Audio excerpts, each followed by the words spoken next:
एक छोटे से गांव में राघव नाम का किसान रहता था। वह अपनी मेहनत और ईमानदारी के लिए पूरे गांव में प्रसिद्ध था। उसके पास ज़्यादा जमीन नहीं थी, लेकिन जो भी थी वह उसकी पर दिन रात मेहनत करता था। उसका मानना था कि अगर नीयत साफ हो और कर्म अच्छे हों तो ईश्वर जरूर फल देते हैं। राघव के पास एक बूढ़ी माँ और एक छोटी बहन थी। पिता निधन बहुत पहले हो गया था, इसीलिए घर की सारी जिम्मेदारियां उसके कंधों पर थीं।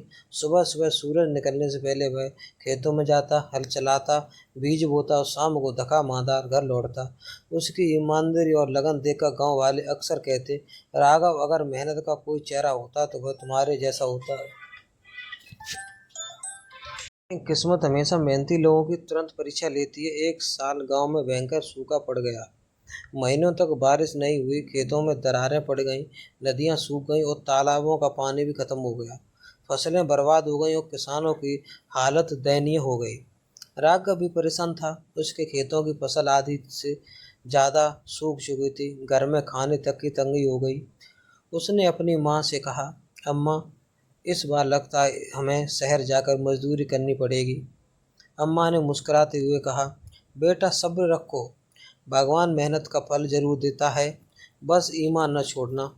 एक दिन जब राघव अपने खेत के पास सूखी जमीन की दरारें देख रहा था, तभी उसकी नज़र एक चमकती हुई चीज़ पर पड़ी।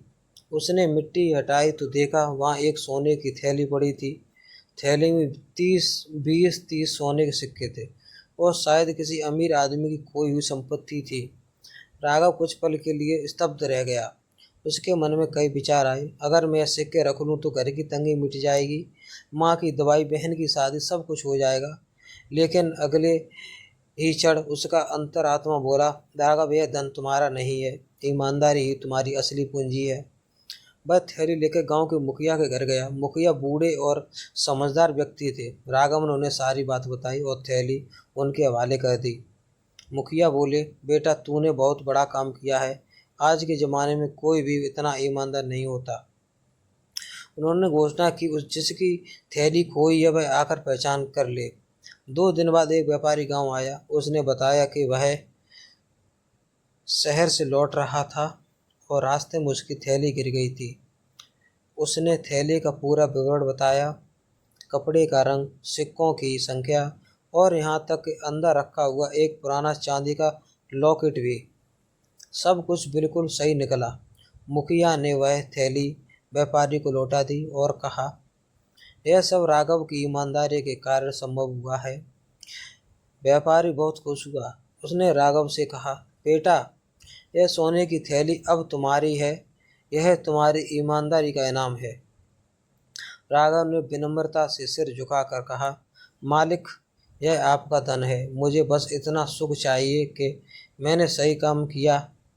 व्यापारी उसकी सच्चाई से बहुत प्रभावित हुआ। उसने कहा, ठीक है, अगर तुम मेरा धन नहीं लेना चाहते तो मैं तुम्हें एक और उपहार दूं। उसने राघव को एक बड़ी जोत की जमीन दे दी और कहा, अब यह खेत तुम्हारा है, इसे अपनी मेहनत से सींचो। राघव की आंखों में आंसू आ गए। उसने व्यापारी के चरण छुए और बोला, आपने जो सम्मान दिया वह मेरे लिए किसी धन से कम नहीं है। कुछ महीनों बाद बारिश आई। नई जमीन पर राघव ने जी जान मेहनत की। उसकी फसल लहलहाने लगी और वह गांव के सबसे सफल किसानों में गिना जाने लगा। लोग कहते हैं, देखो, ईमानदारी का फल कितना मीठा होता है। लेकिन राघव ने कभी अभिमान नहीं किया। वह हर गरीब किसान की मदद करता, बीज बांटता और सबको यही कहता, ईमानदारी और मेहनत ही इंसान की असली पूंजी है। झूठ, लालच से कभी सुख नहीं मिलता।